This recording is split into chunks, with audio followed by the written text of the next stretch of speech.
Hello friends, आप सबका स्वागत है मेरे यूट्यूब चैनल के ऊपर। और आज हम एक न्यू टॉपिक के ऊपर बात करेंगे। फ्रेश टॉपिक है गाइज। आज हम बात करने वाले हैं क्या वेट लॉस करते समय प्रोटीन खाना चाहिए या नहीं खाना चाहिए। ठीक है, देखो हम सबको पता है प्रोटीन जो है वो हमारे शरीर का बिल्डिंग ब्लॉक होता है।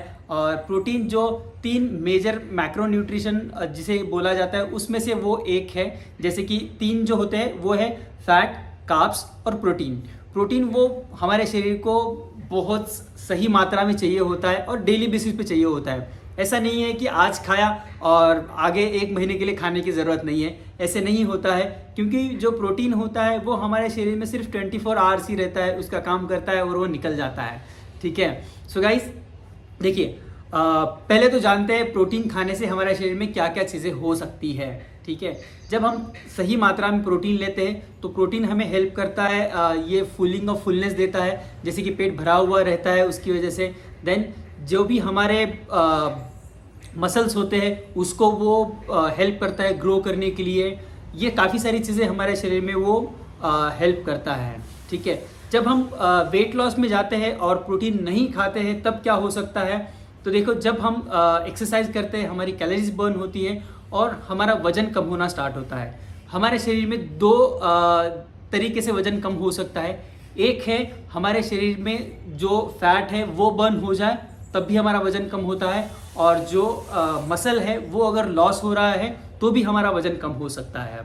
अगर आप विदाउट प्रोटीन यूज़ करते हुए अगर वेट लॉस कर रहे हो तो डेफिनेटली आपका मसल लॉस होने वाला है और आपका वजन कम होगा। बट अगर इस तरीके से आप वेट लॉस करोगे तो वो बाउंस बैक होने के जो चांसेस हैं वो काफ़ी ज़्यादा हाई होते हैं। ठीक है, अगर आपको एक सस्टेनेबल और टिकाऊ वेट लॉस चाहिए होगा तो आपको वेट लॉस करते समय आपका जो मसल्स है उसको भी अच्छी तरीके से ग्रो करना पड़ेगा। और मसल कब अच्छे ग्रो होते हैं, जब आप वर्कआउट अच्छे से करते हो और उस वर्कआउट को बैकअप करते हो आपकी प्रोटीन डाइट से। ठीक है, जब तक आप प्रोटीन सही मात्रा में नहीं लोगे तब तक आपका मसल गेन नहीं होगा और वेट लॉस और वेट गेन का जो टेंडेंसी है वो वहीं पे रहेगा। ठीक है, तो आप पूछोगे कि कितना प्रोटीन हमें लेना चाहिए एक दिन में। ठीक है, सो गाइज ये डिपेंड करता है आपके शरीर के ऊपर। बट एक जो जनरल रेंज होती है वो 0.8 ग्राम से लेके 1.5 ग्राम तक वो रहता है। एंड एक आम भाषा में बोली जाए तो जितना आपका वेट है उतने ग्राम आपको प्रोटीन लेना चाहिए।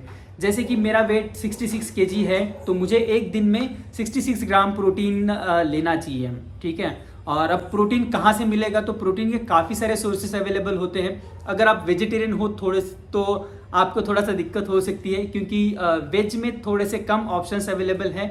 एंड अगर आप नॉन वेज हो तो नॉन वेज में बहुत सारे ऑप्शंस अवेलेबल हैं। चिकन है, फिश है, देन एग्स है। ये सारी चीज़ें आप ले सकते हो जिसमें से अच्छी खासी मात्रा में प्रोटीन अवेलेबल होता है।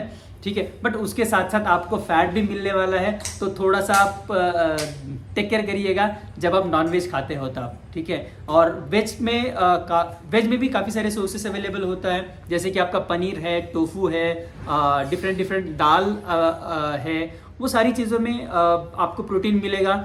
बट आपको ये सारी चीज़ें जब कंज्यूम कर रहे हो तो टेक केयर करिएगा कि आपका जो कैलोरी इंटेक है उसको आप अच्छे से मैनेज करो। और जब आप कैलोरी डेफिसिट में जाओगे तब आपका वेट लॉस होगा। और अगर आप कैलोरी डेफिसिट में नहीं जा रहे हो तो कुछ फ़ायदा नहीं होगा। आप कितना मर्जी चाहे डाइट कर लो, कितना मर्जी चाहे हेल्दी फूड खा लो, आपका वेट लॉस नहीं होगा जब तक आप कैलोरी डेफिसिट में नहीं जाओगे तब तक। ठीक है, सो गाइज अगर आपको ये वीडियो अच्छा लगा और अगर आपका कोई दोस्त या फिर फैमिली में कोई वेट लॉस करना चाहता है और वो थोड़ा सा स्ट्रगल कर रहा है तो आप उसको ये वीडियो डेफिनेटली शेयर करिएगा और उसको शायद हेल्प हो जाएगी। एंड अगर आपको ये वीडियोस अच्छे लग रहे हैं तो आप मेरे चैनल को ज़रूर सब्सक्राइब करिए और बेल आइकॉन का बटन भी ज़रूर दबाइएगा, सो दैट आपको नेक्स्ट वीडियो का जो नोटिफिकेशन है वो मिलता रहेगा। ठीक है गाइज, सी यू, बाय।